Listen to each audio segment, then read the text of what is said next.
La psychiatrie est la seule spécialité où on pense que les murs vont soigner. Les murs ne soignent pas. Le médicament, c'est indispensable en cas de crise, une solution d'urgence, comme l'hôpital psychiatrique. Mais après, soigner un patient, c'est déjà l'écouter. AVS avec Philippe Robichon. AVS pour votre santé et aujourd'hui à votre santé mentale. Bonjour et bienvenue, ravi de vous retrouver. Nous allons parler de la santé mentale. Alors j'ai appris que la santé mentale représentait aujourd'hui le premier poste de dépense de l'assurance maladie, alors qu'à chaque fois qu'on parle de santé mentale, on parle du parent pauvre de la santé. C'est ce qu'on va voir avec mon invité, il s'appelle Alexandre Massé-Dubois. Bonjour et bienvenue. Bonjour. Vous êtes journaliste et vous publiez « À en devenir fou dans la peau d'un schizophrène » aux éditions Phébus. Alors vous marchez sur les traces de grands anciens. Le plus ancien, c'est Albert Londres, on va dire le plus prestigieux, mais qui avait beaucoup moins de talent de comédien que vous. Hein. La plus ancienne, c'est Nelly Bly. Nelly Bly qui bossait pour Pulitzer, le journal de Pulitzer, et qui s'est fait hospitaliser en psychiatrie pendant 10 jours en 1880 aux États-Unis. C'était également pour dénoncer les conditions de vie des patients qui sont hospitalisés en psychiatrie. Après, il y a eu Albert Londres, et puis là récemment, le journalisme undercover, comme on dit.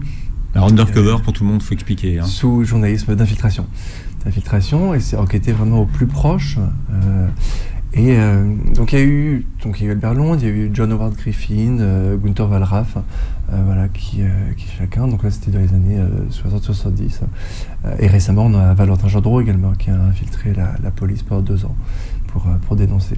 Donc, alors vous allez remonter votre micro un petit peu, Alexandre, pour qu'on puisse vous entendre dehors. Parce qu'à la radio c'est important dans le micro, il faut manger le micro. Oui, alors ça, vous googlerez les noms de tous ceux qui vous ont précédés.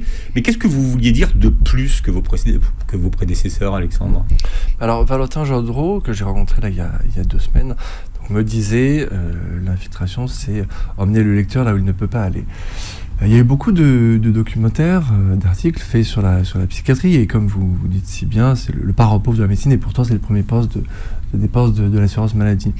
D'ailleurs, je fais intervenir des psychiatres à la fin de l'ouvrage qui me disent que c'est le cas, mais il y a une mauvaise utilisation des deniers publics. Donc, initialement, moi, j'ai pas voulu faire un ouvrage à charge contre l'hôpital psychiatrique ou contre les traitements. Initialement, je voulais témoigner du quotidien des patients hospitalisés en psychiatrie, leur donner une voix, leur donner un visage, et pouvoir les rencontrer et pouvoir discuter avec eux pour connaître leurs désirs, leurs ambitions, leurs doutes, raconter leur vécu, leur vie, parce qu'ils sont invisibilisés, ils sont mis au bord de la société, mais dans l'hôpital ils sont pas mieux traités, ils sont complètement délaissés, ils sont complètement oubliés, et ils sont réduits à néant sous le poids des psychotropes, parce qu'on n'a pas les moyens, et parce que le système ne le veut pas, on n'a pas les moyens de les accompagner. Il y a un manque d'accompagnement, de suivi dans la psychiatrie aujourd'hui. Vous dites que non, les murs ne soignent pas. C'est un psychiatre, Vincent Girard, qui le dit en effet, que je fais intervenir à la fin. C'est la psychiatrie est la seule spécialité où on pense que les murs vont soigner. Les murs ne soignent pas. Il y a plusieurs solutions. Il y a des solutions d'urgence. Je pense que le médicament, c'est indispensable en cas de crise. C'est une solution d'urgence, comme l'hôpital psychiatrique. Mais après, soigner un patient, c'est déjà l'écouter, c'est déjà l'entendre, c'est le suivre, c'est l'accompagner, c'est de le comprendre. Et c'est ce qui manque aujourd'hui, c'est un suivi personnalisé. Si on prend l'exemple de l'enquête que vous avez réalisée, vous aviez des consultations réalisées par le psychiatre. C'est entre 5 et 6 minutes, c'est ça ?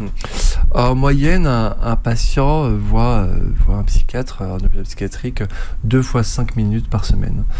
Il y a un manque de moyens. Déjà, c'est un problème de politique. Il y a une politique qui ne jure que par le traitement, que par les médicaments. Donc, il y a un manque de psychothérapie. Moi, je pense qu'il faut, les patients, les professionnels de la santé que je fais intervenir à la fin de l'ouvrage corroborent mes propos. Donc il faut réconcilier psychologie et psychiatrie. Mais il y a aussi un manque de moyens. La psychiatrie aujourd'hui, c'est 30% de postes vacants. C'est une fermeture de 60% des lits depuis 40 ans. Il y a un état, il y a une déliquescence de la psychiatrie française et qui est dénoncé tous les ans par les soignants eux-mêmes, par les psychiatres, par les infirmiers, et aussi par le Dominique Simoneau, qui est la contrôleur générale des lieux de privation de liberté, qui alerte donc sur cette déliquescence du système, mais aussi sur un recours abusif à la contention, à l'isolement. Ces mesures-là. La France est aussi, je pense que c'est important de le dire, qui est pointée du doigt par l'ONU et par le Conseil de l'Europe pour ces pratiques. Alors vous pour ce qui concerne votre expérience, vous avez mis 4 jours pour avoir une place en hôpital. C'est pas non plus très long. J'ai mis 12 minutes, en fait, le premier entretien que j'ai eu avec... Mais pour être hospitalisé, ça a mis...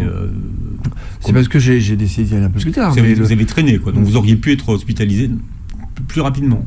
Exactement. En tout cas, aller à l'hôpital, aller aux urgences. Après, moi, il y a eu une prise en charge chaotique aux urgences. Mais en tout cas, au bout de 12 minutes, j'avais ce sésame qui pouvait m'ouvrir les portes de chaque hôpital psychiatrique. Donc, sur cette qui c'était ce professeur qui ressemblait à Didier Raoult, qui vous a reçu? Je vais pas donner son nom, mais en effet, il y a eu cette prise en charge chaotique aux urgences, où je suis resté 36 heures, où il a égaré mon dossier, où il faisait preuve d'une arrogance pas possible. Il a quand même demandé à une femme qui était alitée, qui était malvoyante, donc allongée sur un brancard. Il lui a lancé: bon allez madame, maintenant venez dans mon bureau. Je trouve que c'est d'une arrogance pas possible. Mais encore une fois, je veux pas jeter l'opprobre sur toute la profession. Il y a des psychiatres qui font très bien leur travail, dans des conditions désastreuses. Mais tout comme les infirmiers qui ont des salaires de misère. Donc c'est pas une profession que je veux acclamer. C'est tout un système, et je pense que tout le monde est victime de ce système. Alors comment ça naît chez vous, cette idée d'infiltrer un hôpital psychiatrique au départ?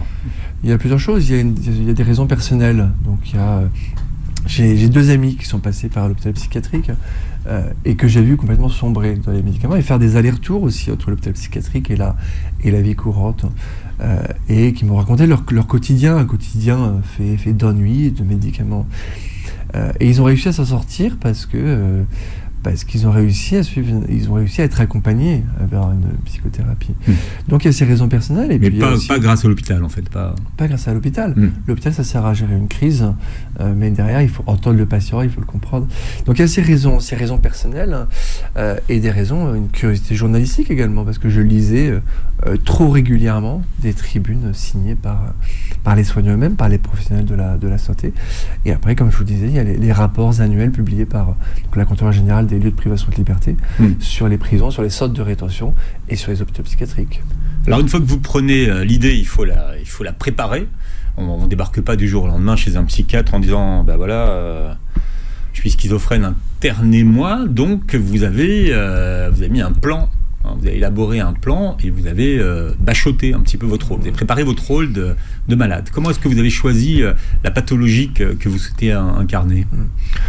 C'était un hasard. Voilà, je me suis renseigné, j'ai lu le DSM-5 qui est un peu la bible des psychiatres, et j'ai adopté quelques symptômes. Et encore une fois, alors, j'ai pas voulu aujourd'hui, je veux pas stigmatiser une maladie, je veux pas stigmatiser les schizophrènes, les personnes atteintes de schizophrénie ou les malades en règle générale. D'ailleurs, je reçois depuis la sortie du livre beaucoup de témoignages de malades qui me remercient de mettre en lumière leur quotidien. Donc j'ai pas voulu stigmatiser, mais en effet il fallait que j'adopte un rôle, que je me mette dans la peau. Est-ce que c'était le plus facile pour vous à incarner finalement? C'était le plus facile, et puis c'est aussi malheureusement c'est une des pathologies les plus communes qu'on retrouve en hôpital psychiatrique. Après il y a d'autres troubles mentaux. Aujourd'hui c'est un Français sur 5 qui souffre de troubles mentaux dans sa vie. Donc tout le monde peut être concerné. Donc il y a différentes pathologies, et j'ai choisi celle-ci dans le but de me faire hospitaliser. D'accord, donc vous avez bossé votre schizophrénie.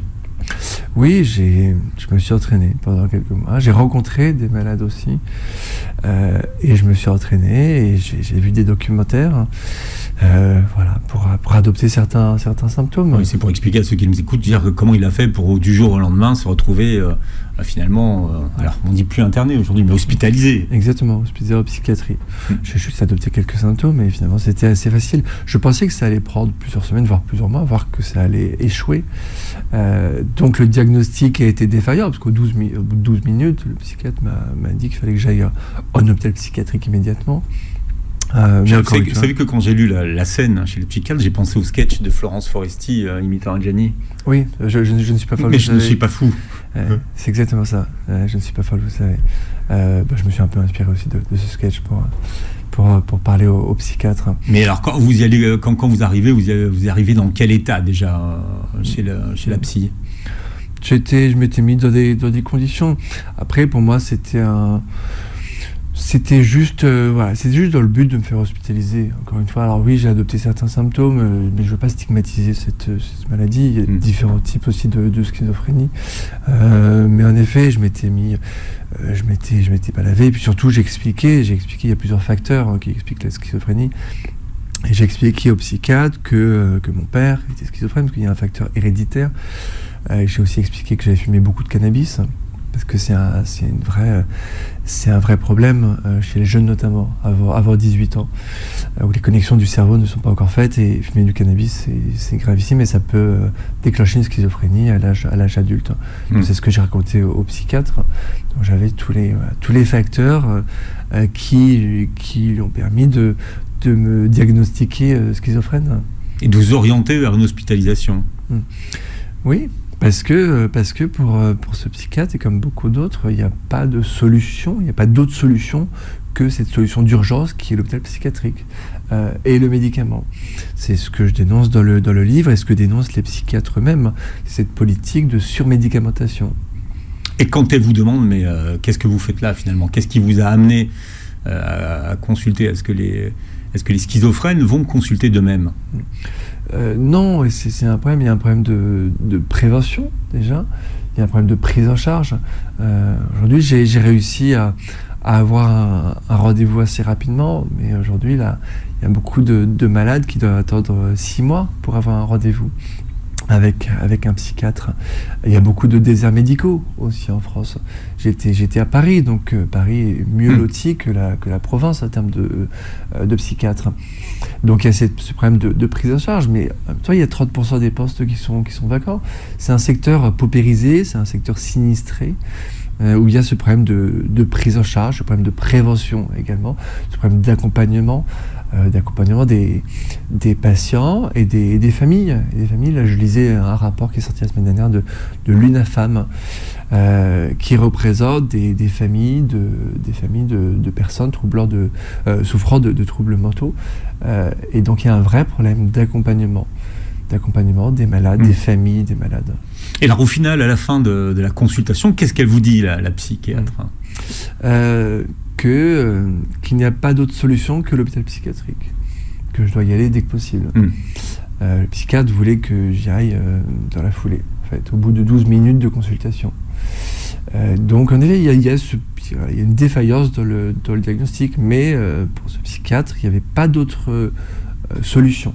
C'était pas possible. Alors expliquez-nous pourquoi elle n'avait pas d'autre choix que de vous orienter vers l'hospitalisation. Parce que c'est une politique où le traitement a pris le dessus sur l'humain. Et encore une fois, je veux pas me mettre à la place des soignants, des soignés. C'est quelque chose qui est dénoncé déjà depuis longtemps par beaucoup de psychiatres. Il y a un courant. Il y a le psychiatre Mathieu Bellassène qui a sorti un livre il y a quelques années sur la contention. Donc c'est tout un système où seul le traitement peut guérir. On ne pense pas psychothérapie, on ne pense pas accompagnement, on n'essaie pas d'entendre ni de comprendre le patient. On va lui donner cette solution d'urgence qui est le médicament. Et il y a un recours au médicament à tout prix, mais pas seulement à l'hôpital psychiatrique, dans la société, dans la vie. Je lisais un rapport récemment, il y a une augmentation de la consommation d'antidépresseurs chez les gamins de 6 à 17 ans, une augmentation de 62% entre 2014 et 2021. Donc j'ai reçu beaucoup de témoignages depuis une semaine qui dénoncent un peu aussi les big pharma, parce que le prix des psychotropes a augmenté de plus de 600% en quelques décennies. Donc, en fait, quand on parle quand on dit que c'est le premier poste de dépense de l'assurance maladie, c'est aussi parce que le prix de ces antidépresseurs, donc, il a augmenté de 600%. c'est aussi un plus à fond. Oui, c'est pas forcément les hospitalisations en psychiatrie qui coûtent le plus cher. Alors une hospitalisation en psychiatrie, ça coûte 650 € par jour et par patient. Il y a une augmentation là, depuis quelques années des hospitalisations en psychiatrie, donc sous contrainte et pas sous contrainte, mais une augmentation donc aussi de la consommation des antidépresseurs, des psychotropes. Donc évidemment, ça fait partie ça augmente le budget de manière colossale. Je vous donne la punchline du jour. Le jour où des personnes peu habituées à parler seront entendues par des personnes peu habituées à écouter, de grandes choses pourront arriver. C'est de qui ça, Martine Dutoit, qui a fondé l'association Advocacy France, qui intervient en hôpital psychiatrique, mais qui intervient de moins en moins. Donc je l'ai fait intervenir à la fin du livre. Et elle m'explique que les patients ne sont même plus en état de suivre des activités. Elle m'a dit, mais je suis effaré quand je rentre à l'hôpital psychiatrique. Je vois des gens qui sont complètement défoncés, ce sont ces termes, qui portent le même pyjama bleu, qui sont sales. Et c'est ce que j'ai constaté. Ce sont des gens qui marchent pieds nus dans une cour pleine de crasse, parce qu'on ne s'occupe pas d'eux. Vous publiez à en devenir fou dans la peau d'un schizophrène chez Phébus. Bon, vous n'êtes pas devenu fou. Non, et encore une fois, on m'a posé la question récemment, on m'a dit comment on se remet de cette aventure. Moi, je suis resté une semaine en hôpital psychiatrique. Il y a des gens qui y passent des années. J'ai rencontré un malade qui a passé 20 ans en hôpital psychiatrique, qui en est sorti et qui a suivi, qui a été accompagné par la suite et qui m'a dit: j'ai perdu 20 ans de ma vie. Donc non, je serai jamais le plus à plaindre dans cette histoire. Il y a des patients qui, à l'hôpital psychiatrique, sont complètement délaissés par des infirmiers qui eux-mêmes sont complètement dépassés. Donc non, je ne serai jamais le plus à plaindre dans cette histoire, et le livre que j'ai publié est dédié à la fois aux soignants, mais surtout aux soignés, aux gens que j'ai pu rencontrer. Quelle définition vous donnez de la folie, vous ? Parce que finalement, avant de vous lancer dans cette aventure, vous ne saviez pas très bien ce que c'était que la folie. Non, alors c'est vrai que j'aime pas énormément ce terme. En fait, c'est un terme qui, je pense, stigmatise les malades. Alors la folie a été très bien définie, un petit peu notamment à l'âge classique par Michel Foucault. La folie, ce sont des gens qu'on ne veut pas voir, que la société ne veut pas voir. Vous pouvez donner la définition de Paulo Coelho, hein. Oui, exactement, j'en parle. Ce sont des gens qui sont dans qui sont dans un univers parallèle. Je raconte une histoire qui m'a beaucoup touché dans le livre. C'est un SDF qui vivait près de chez moi, qui s'appelait François, que j'ai vu pendant 5 ans, tous les jours. Il était pareil, il était dans son univers, dans sa bulle. Alors certes, il n'était pas comme les autres. Et la société ne voulait pas le voir. La société ne l'a pas aidé, n'a pas pu l'aider. Il est décédé il y a 2 semaines. Il avait 50 ans. C'est l'espérance de vie d'une personne qui vit dans la rue. C'est aussi l'espérance de vie d'une personne atteinte de schizophrénie. Et la société va très vite. Et n'arrive pas, ne veut pas inclure les gens qui sortent un peu du lot, qui sont différents. Donc je parle des malades, mais je parle aussi des SDF. Je parle des marginaux. Tous ces gens que la société ne veut pas voir, et exclut et enferme. C'est de l'enfermement à l'hôpital psychiatrique. C'est pas pour rien que les rapports annuels de Dominique Simoneau parlent de lieux de privation de liberté et met sur le même plan les centres de rétention, les prisons et les hôpitaux psychiatriques. Ce sont des lieux où on enferme. On enferme parce qu'on ne veut pas voir. Et je rajoutais une dernière chose pour comparer les prisons et les hôpitaux psychiatriques. La différence, c'est qu'en prison, la personne qui est enfermée connaît la durée de sa peine. Ce qui n'est pas le cas d'un hôpital psychiatrique. On peut y rentrer, on peut vouloir y rester 1 semaine et y passer 10 ans. Alors pour ce qui vous concerne, vous avez été, on va dire, hospitalisé de votre plein gré. Mais qu'est-ce que ça change finalement, ça ? Ça veut dire que vous pouvez décider la date où vous rentrez et la date où vous sortez, ou c'est plus compliqué que ça ? En théorie, oui. En théorie, il y a plusieurs types d'hospitalisation. Donc là, c'est l'hospitalisation en soins libres, au contraire d'une hospitalisation sous contrainte. Donc par exemple, à la demande d'un tiers ou des hospitalisations d'urgence. En soins libres, en théorie, je rentre quand je veux, je sors quand je veux. Le risque de cette expérience, c'était d'être gardé contre mon gré. Parce qu'il y a une exception à la loi qui considère que le psychiatre d'un établissement peut changer votre type d'hospitalisation au cours de votre séjour. S'il considère que vous représentez un danger pour votre intégrité ou celle d'autrui, il peut vous garder contre votre gré. Donc vous pouvez rentrer libre et ne pas en sortir finalement. Ça aurait pu vous arriver. Ça vous aurait fait du bien, tiens. Un bon petit mois. Oui, mais ça peut être un mois, ça peut être des années. Mais vous y avez cru à un moment donné qu'il aurait pu vous garder, C'était la crainte de mes parents également. Parce que vous aviez prévenu votre entourage de ce que vous entrepreniez comme enquête. Oui, il y a peu de personnes qui étaient au courant, mais en tout cas, bien sûr, mes parents étaient au courant. Et c'était leur crainte. Maintenant, encore une fois, c'était le risque de l'expérience. Et je pense qu'on ne peut pas faire de journalisme sans prendre de risques. Dans ma vie, j'aurais adoré être journaliste de guerre, passer 6 mois sur un terrain de guerre et oui, prendre des risques, mais dans le but d'informer. Prendre des risques, on ne le fait pas par plaisir. Et alors, je ne me considère pas comme journaliste de guerre, mais ce que j'explique dans le livre, c'est que en rentrant d'une semaine en hôpital psychiatrique où les minutes ont valeur d'heures, oui, j'avais l'impression d'être sur un terrain de guerre. Quand vous arrivez, alors vous avez une consultation d'admission, on vous donne une petite pilule orange, du tertian. Est-ce qu'on a le moyen, quand on est hospitalisé dans un hôpital psychiatrique, de choisir si on est traité ou pas, médicamenté ou pas? On a les moyens quand on est lucide, quand on connaît nos droits. C'est pas le cas de beaucoup de patients. Et en fait, on se dit, on est dans une institution publique et finalement, on va respecter, on va écouter les soignants. Et si les soignants nous disent prenez ce traitement, on va le prendre. Les patients hospitalisés en psychiatrie que j'ai rencontrés ne savent même pas quel traitement ils prennent. Ils le prennent docilement matin et soir. Tu vous racontais que dès le réveil le matin, tout le monde se met à la queue leu et tout le monde va récupérer son traitement avec son numéro de chambre. Oui, j'ai fait cette expérience, c'était il y a un an, c'était le 14 juillet, et je compare ce défilé matinal à un défilé militaire. Tout le monde fait la queue docilement, personne ne sait quel traitement ils prennent, mais ils le prennent parce qu'on leur dit que c'est obligatoire. Pourtant, beaucoup ne sont pas dans l'obligation de le prendre, mais on leur dit que c'est mieux, donc ils le prennent. Vous, on avait prévu de vous faire prendre quoi ? Donc le premier soir, on m'a donné du tertian en me disant que ça allait me faire du bien, j'allais mieux dormir. J'ai ressenti rapidement les effets secondaires pendant 24 heures. J'avais très peu d'équilibre, j'avais très peu de salive, j'étais déjà un peu perdu. Et j'ai rapidement... mon but initial était finalement de me mettre dans la peau d'un malade, donc de prendre ce traitement.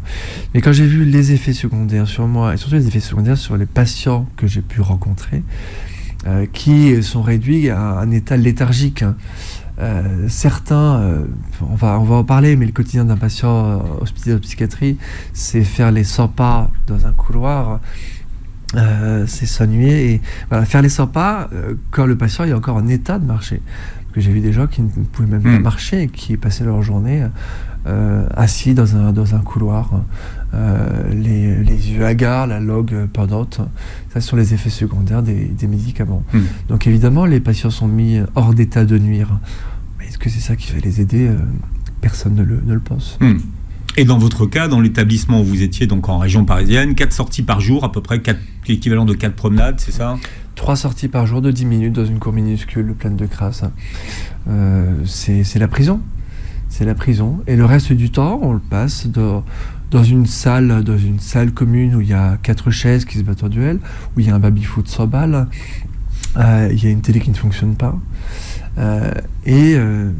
Si le livre s'appelle « À redevenir fou », c'est parce que l'environnement d'un hôpital psychiatrique peut rendre encore plus fou. Encore plus malade qu'on n'était au départ. Ouais. C'est ce que dénonçait déjà le psychiatre Roger Gentis dans les années 90, qui parle de l'hôpital psychiatrique comme une fabrique à fous. Et je pense que c'est le risque de ces institutions, c'est rendre encore plus malade qu'on est déjà. Alors vous sympathisez avec des gens qui, comme vous, sont hospitalisés. Alors dans votre livre, il s'appelle Richie et Jeanne. Il y en a d'autres. Jeanne, avec qui vous nouez une relation plus qu'amicale, on va dire, et grâce à qui vous arrivez à supporter cette semaine d'enfermement. Oui, c'était une rencontre extraordinaire. C'était devenu ma sœur, c'était devenu ma meilleure amie, ma confidente. Et c'est pour ça que le livre lui est dédié également. C'était une rencontre extraordinaire et pourtant on se serait détesté de la vie courante. On n'avait rien en commun. Et l'enfermement, les quatre murs et la folie, simulée ou non, nous avait permis de nous réunir. On a essayé de se revoir à l'extérieur de l'hôpital. On ne s'est pas supporté. L'amitié s'est arrêtée là, mais l'amitié n'en demeure pas moins très belle. Très belle, parce que pendant une semaine, on s'est livrés l'un à l'autre. On avait 30 ans d'amitié et de vie à se raconter. C'était conjoncturel. Finalement, vous n'aviez plus rien à vous dire à l'extérieur. Exactement. Et en fait, c'est ce qui fait la beauté de cette rencontre. Voilà, c'était complètement hors du temps, hors de la société. C'était une rencontre qui a duré une semaine, pas plus longtemps. Et qui était extraordinaire, et je pense que j'aurais pas tenu le coup sans cette Jeanne, et ni sans tous les autres patients que j'ai rencontrés qui m'ont apporté, qui sont des gens, comme je pense qu'il faut le dire, déjà comme vous et moi. Tout le monde peut finir en hôpital psychiatrique. Il n'y a pas de profil type en hôpital psychiatrique. Et ce sont des gens qui sont résignés, mais qui pourtant ont une humanité absolument extraordinaire, qui s'aident, qui s'entraident au quotidien. Il y a une bienveillance. Et pourtant, ils ont tous une pathologie différente. C'est aussi ce que je dénonce dans le livre. Et ce que dénonce... C'est Olivier Brisson, qui est psychomotricien, qui intervient en hôpital psychiatrique, qui dénonce ça. C'est enfermer des schizophrènes avec des autistes, avec des dépressifs, avec des borderline. Ce qui m'a choqué... Il y avait des borderline, là où vous étiez. Oui, il y avait beaucoup de... C'était le cas de Jeanne. Assez mal connu, le trouble borderline, d'ailleurs. Oui, c'est une sorte de... Alors, je ne veux pas me tromper, parce que je ne suis pas psychiatre, mais c'est une sorte de bipolarité. Ce sont des phases de dépression et des phases où tout va bien. Donc, en effet, c'est une pathologie très peu connue.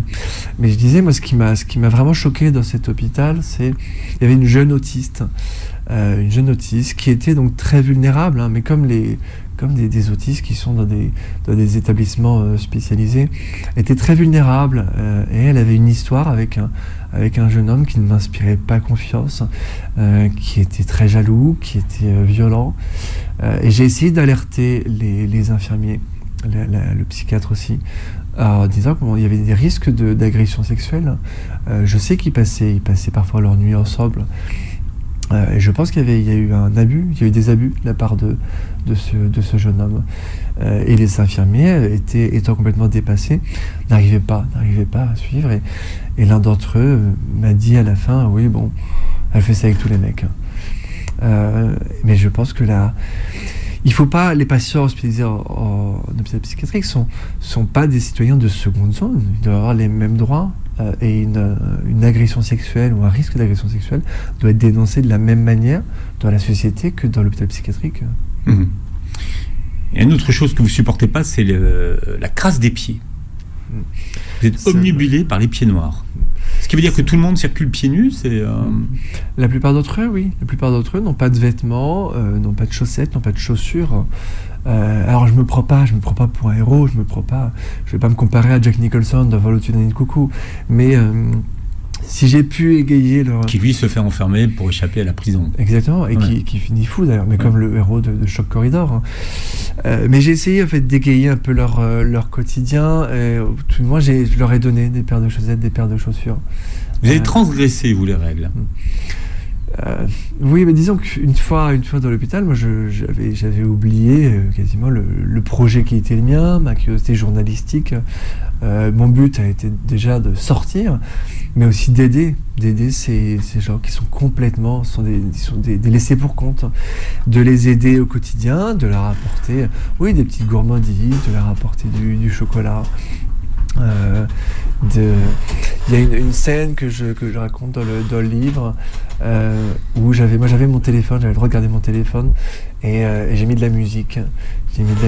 Et je pense que certains patients n'avaient pas entendu de musique depuis des mois. Et j'ai mis de la musique et on a dansé tous ensemble. On a dansé et à voir leur visage radieux, leur émotion. Je me suis dit que j'étais d'une certaine utilité. Alors l'hôpital psychiatrique existait avant moi et existera après moi, et ces patients sont peut-être encore, pour certains d'entre eux, encore hospitalisés. Mais en tout cas, si pendant une semaine j'ai pu leur apporter une once de bonheur et d'espoir, déjà le but de cette expérience est abouti. Voilà, VS vous emmène derrière les murs de l'hôpital psychiatrique ce matin autour d'une enquête menée par mon invité Alexandre Massé-Dubois, qui est journaliste et qui publie En devenir fou dans la peau d'un schizophrène aux éditions Phébus. Vous racontez comment pendant une semaine vous avez été hospitalisé dans un hôpital psychiatrique pour soigner votre schizophrénie. J'ai été étonné, parce que vous avez commencé à en parler tout à l'heure, par le peu de nombre de personnes qui à l'intérieur de l'hôpital n'avaient pas de téléphone portable. Comment c'est possible ça aujourd'hui, alors que le portable c'est ce qui circule le mieux en fait?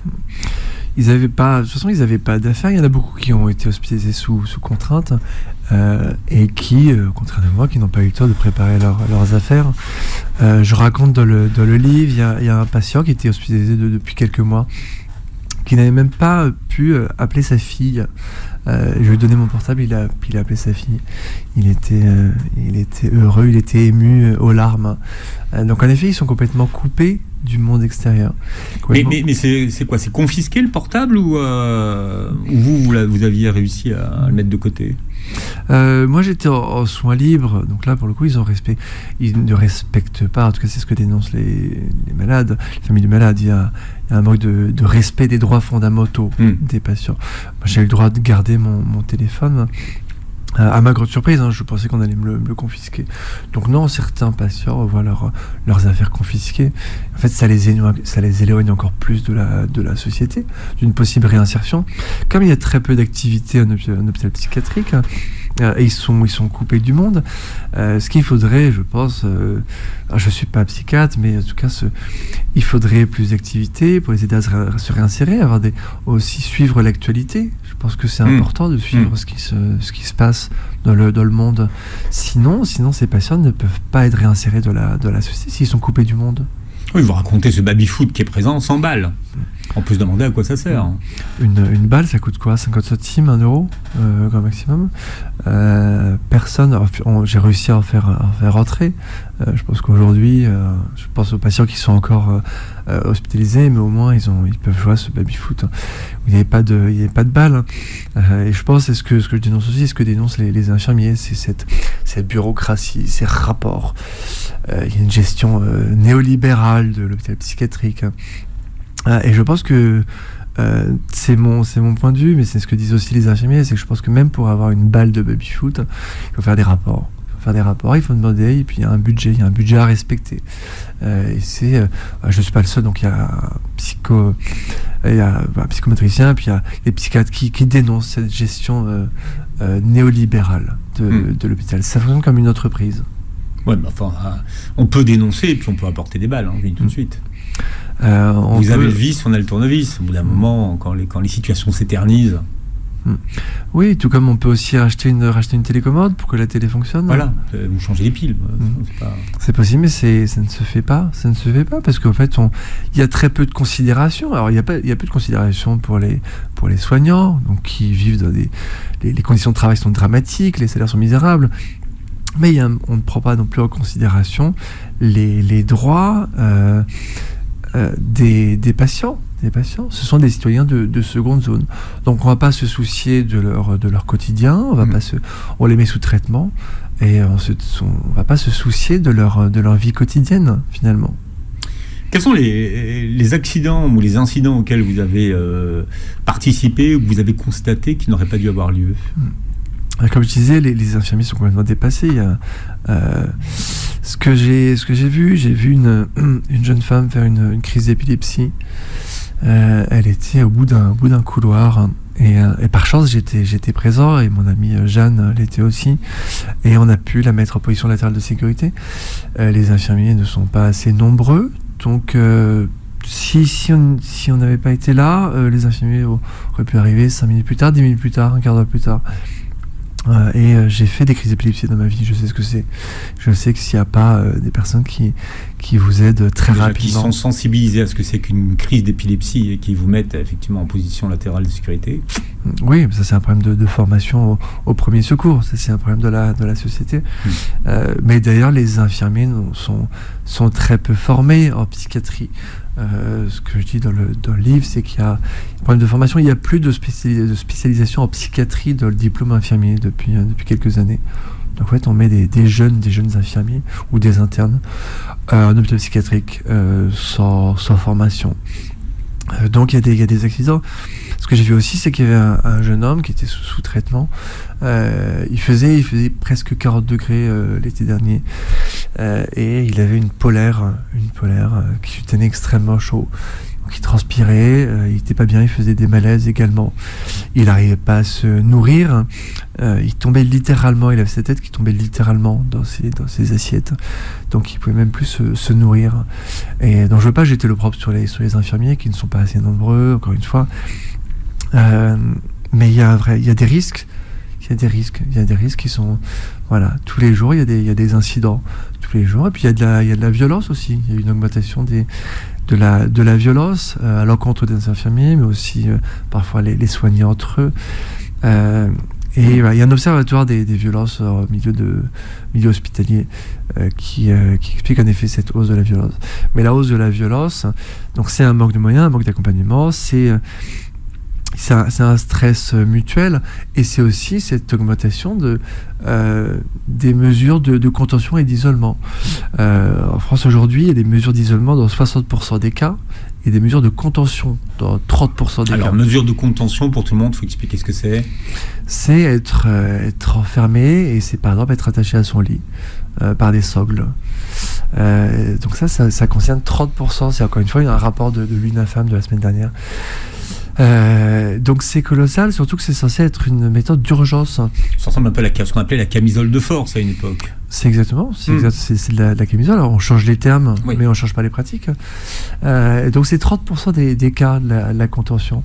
Et 60% c'est l'isolement. C'est censé être une mesure exceptionnelle. Et c'est ce que dénonce donc la Haute Autorité de la Santé aussi, la Contrôleur Général des privations de liberté, le Conseil de l'Europe, l'ONU. On parle quand même de la France. La France, c'est la patrie des droits de l'homme. La France, c'est un pays développé. Et pourtant, on a ce recours, faute de moyens humains, puis faute de psychologie, de suivi, d'accompagnement. On a ces pratiques qui sont déshumanisantes. Il n'y a plus aucun respect des droits fondamentaux des patients en hôpital psychiatrique. Alors vous preniez des notes, vous avez inventé un alphabet pour pas qu'on puisse vous lire. C'était une invention. J'avais imaginé un alphabet imaginaire parce que j'avais peur que mes notes quotidiennes soient lues par un praticien. Finalement, j'ai pu garder mon téléphone, j'ai pu garder mon ordinateur, donc je prenais des notes tous les jours. Mais encore une fois, c'était sur place, c'était même pas ma priorité. Je prenais des notes 5 ou 10 minutes par jour. Je voulais voir, je voulais rencontrer. Mais est-ce que vous aviez dit à ceux qui étaient hospitalisés en même temps que vous étiez journaliste et que vous n'étiez pas malade? Uniquement à mon amie Jeanne, parce que très rapidement je me suis dit que je pouvais pas lui cacher le but de ma présence. Tous les autres, oui, je leur ai menti. En fait, c'est la première phrase du livre. J'explique aux gens à qui j'ai menti éhontément, à ceux qui me le pardonneront. Parce que j'ai menti aux patients que j'ai rencontrés, à ces femmes, à ces hommes. J'aurais menti. Vous posez une question, en fait. Est-ce que les malades entre eux se reconnaissent? Je pense qu'ils partagent en tout cas... Moi, tous les patients ont cru que j'étais malade. Vous croyez que les infirmiers sur place, les psychiatres ont marché à votre jeu? Ils ont tous marché. J'étais en hôpital psychiatrique. Donc j'étais... Ils ne se sont pas posé la question, en fait. Non, ils ont vu que j'étais bien. Après, il y a une pudeur aussi à l'hôpital psychiatrique. Alors les gens sont réduits à un numéro de chambre, parfois à une pathologie par le psychiatre, mais en tout cas, entre nous, entre patients, il y a une pudeur, il y a une bienveillance, et on ne parle pas de notre pathologie, on ne parle pas de nous, on essaie de survivre, en fait. Personne ne se demande pourquoi tu es là, personne ne vous a demandé pourquoi vous étiez là. Une personne me l'a demandé, j'ai dit que j'étais pas bien.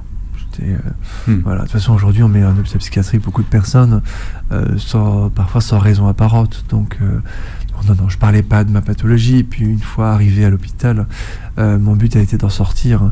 Donc, je suis sorti de ce rôle-là que j'avais incarné devant le premier psychiatre. Pourquoi qu'une semaine ? Vous pensiez qu'une semaine c'était suffisant pour voir ce que vous aviez à voir ? Non, je voulais rester au moins 1 mois et demi, voire plus. Mais ça devenait dangereux pour moi, comme je vous disais. Le psychiatre de l'établissement aurait pu changer mon type d'hospitalisation parce que je refusais les médicaments. Donc au bout d'une semaine, au bout de quelques jours, mon but était d'en sortir. Vous êtes dit, oui, sinon ça va se prolonger mon séjour. Oui, et ça aurait pu se prolonger pendant des mois, des années. Je refusais le traitement. Et ce que j'écris dans le livre, c'est que les minutes ont valeur d'heure. Il y a un tel ennui que au bout d'une semaine, j'avais l'impression d'y passer 6 mois. Alors imaginez une personne qui reste 20 ans. C'est absolument colossal. Après, évidemment, une semaine, c'est peu. J'ai reçu quelques messages aussi de psychiatres qui m'ont dit, mais une semaine, on ne voit rien. Évidemment, c'est pour ça que je ne veux pas généraliser. J'ai passé, mais je prétends pas le contraire. J'ai passé 1 semaine dans un hôpital psychiatrique. Donc je ne veux pas généraliser. Il y a des hôpitaux psychiatriques où il y a des mesures de psychothérapie qui sont mises en place. Donc je ne veux pas généraliser. Mais maintenant, quand je vois les alertes tout de même lancées par les infirmiers, par les soignants, par les autorités, je pense que je ne fais pas complètement fausse route. Vous vous attendiez à voir quelque chose de terrible. Vous avez vu pire, écrivez-vous. En quoi est-ce que c'était pire que vous attendiez ? Oui, je m'attendais à voir l'enfer, j'ai vu pire. Je m'attendais pas à les médicaments, on m'en avait parlé, je m'y attendais. C'est l'ennui, c'est cette odeur de résignation, cette odeur de fin du monde, cette odeur d'exclusion. C'est l'ennui, encore une fois, c'est pas ça qui va, c'est pas les murs, c'est pas faire les 100 pas dans un couloir qui vont aider les gens. C'est vraiment l'ennui qui m'a choqué, l'ennui, la résignation. Des gens qui savent qu'ils vont peut-être passer des mois, des années, parce que la société ne veut pas les voir. Ils sont exclus, sont des marginaux, et donc ils sont enfermés là, et ils vivent leur quotidien avec une grande tristesse, une grande résignation. Et pourtant, ils font preuve d'une humanité absolument extraordinaire. Ils s'entraident au quotidien. Ils essayent d'égayer leur journée comme ils peuvent. C'est vraiment ce qui m'a marqué. Peut-être que parce que justement vous preniez pas les traitements, vous avez ressenti plus l'ennui encore. C'était plus, c'est vous aussi étiez ça. trop conscient finalement de ce qui se passait. C'est cette lucidité. Oui. Mais en fait, j'ai vu des commentaires récemment de psychiatres qui justifient, qui pour eux c'est totalement normal en fait. C'est totalement normal, et ils m'ont dit oui, mais les patients sont sous médicaments, donc finalement qui s'ennuient à longueur de journée, qui n'arrivent pas à se nourrir, qui marchent pieds nus dans la crasse. Finalement, on s'en fout. Et c'est ça qui m'a choqué. Alors parce que des patients sont malades, parce qu'ils sont sous traitement, on ne va pas faire attention à leurs droits fondamentaux, à leur vie, à leur bien-être. Voilà, ils sont sous traitement, donc on les met à l'écart. Et puis si on les considère comme des citoyens de seconde zone, comme des sous-hommes, finalement, on s'en fout. Alexandre Massé-Dubois. Alors je rappelle que vous publiez À en devenir fou dans la peau d'un schizophrène chez Phébus Édition. Vous allez voir, c'est toute votre expérience, de la préparation jusqu'à votre enfermement dans un hôpital psychiatrique. Vous pouvez réécouter l'émission en podcast sur beurrefm.net et sur toutes les plateformes qui reprennent l'émission, et vous verrez la vidéo sur notre chaîne YouTube. Merci Alexandre d'avoir été avec nous. Merci beaucoup. Et merci à vous de nous avoir prêté vos oreilles, et passez une très belle journée santé sur Beurre FM.